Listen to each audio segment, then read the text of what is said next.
आज introduction to graph class 8 का 13.1 question number 7 करेंगे। लास्ट क्वेश्चन है और हमने 6 तक पिछले वीडियो में कर लिया था। क्वेश्चन नंबर 7 में लिखा हुआ है कि can there be a time temperature graph as follows, justify your answer. मतलब ये जो ग्राफ बना हुआ है ये क्या ये पॉसिबल है, ये हमें बताना है। तो ये एक्स एक्सिस पे ये देखो टाइम लिया हुआ है, वाई एक्सिस पे टेम्परेचर लिया हुआ है। अब इस ग्राफ में हम क्या देख रहे हैं कि जैसे जैसे टाइम इंक्रीज हो रहा है वैसे वैसे ये टेम्परेचर भी इंक्रीज हो रहा है। जैसे यहाँ पे ये टेम्परेचर है, इसके बाद यहाँ पे ये टेम्परेचर है, तो टाइम इंक्रीज हो रहा है तो टेम्परेचर भी इंक्रीज हो रहा है। तो ये पॉसिबल है। जैसे कि सुबह के टाइम में हम 8 बजे जो टेम्परेचर होगा और 9 बजे टेम्परेचर है बढ़ता रहेगा, फिर 10 बजे और बढ़ जाएगा, 11 बजे और हो जाएगा। तो ये इस टाइप के ग्राफ फिर बनेंगे।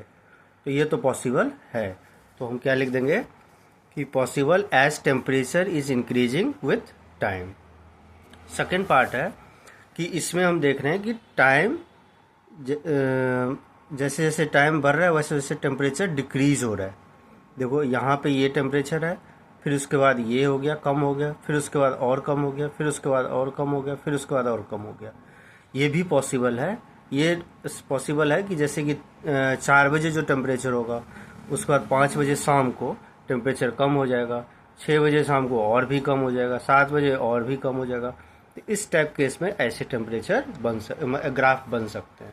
तो हम क्या लिखेंगे, पॉसिबल होगा तो लिख देंगे possible as temperature is decreasing with time. Third part है कि इस एक ही टाइम पे डिफरेंट डिफरेंट टेम्परेचर हो रहा है। जैसे मान लो ये है, सपोज करो 10 बज रहा है, 10 बजे ये टेम्परेचर है, फिर बढ़ गया, फिर बढ़ गया, फिर बढ़ गया। एक ही टाइम पे डिफरेंट टेम्परेचर तो पॉसिबल ही नहीं है। एक टाइम पे तो एक ही टेम्परेचर होगा। तो हम थर्ड वाले में क्या लिखेंगे, not possible as it shows the different temperature at same time. तो थर्ड वाले हो गया। फोर्थ वाले है, इसमें क्या देख रहे हैं कि जैसे जैसे टाइम बढ़ रहा है वैसे वैसे टेम्परेचर सेम ही है, कांस्टेंट है। जैसे यहाँ पे जो टेम्परेचर है और यहाँ पे जो टेम्परेचर है वो बिल्कुल सेम है। ये पॉसिबल हो सकता है। जैसे कि रूम टेम्परेचर हम एसी पे यदि मान लो हम 16 डिग्री सेल्सियस 16 डिग्री फिक्स कर देते हैं तो वो हर एक वही टेम्परेचर रहेगा हर एक टाइम। मतलब जैसे जैसे टाइम बढ़ेगा तो टेम्परेचर भी वही रहेगा, क्योंकि वो फिक्स किया हुआ है कि 16 डिग्री टेम्परेचर। तो ये पॉसिबल हो सकता है। तो हम क्या लिखेंगे कि possible as temperature is constant at different time. तो ये हो गया क्वेश्चन नंबर 7। अब हम एक और एक्सरसाइज इसमें रह गया, एक्सरसाइज 13.2, वो हम अगले वीडियो में कर लेंगे।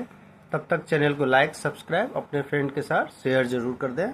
और ये पूरे जो कोर्स है ना ये ऑलरेडी अवेलेबल है, फुल कोर्स ऑलरेडी इस चैनल पे अवेलेबल है क्लास 8 का। तो जो शुरू से करना चाह रहे हैं वो भी इस चैनल को सब्सक्राइब करके कर सकते हैं। तब तक चैनल को लाइक सब्सक्राइब अपने फ्रेंड के साथ शेयर जरूर कर दें। धन्यवाद।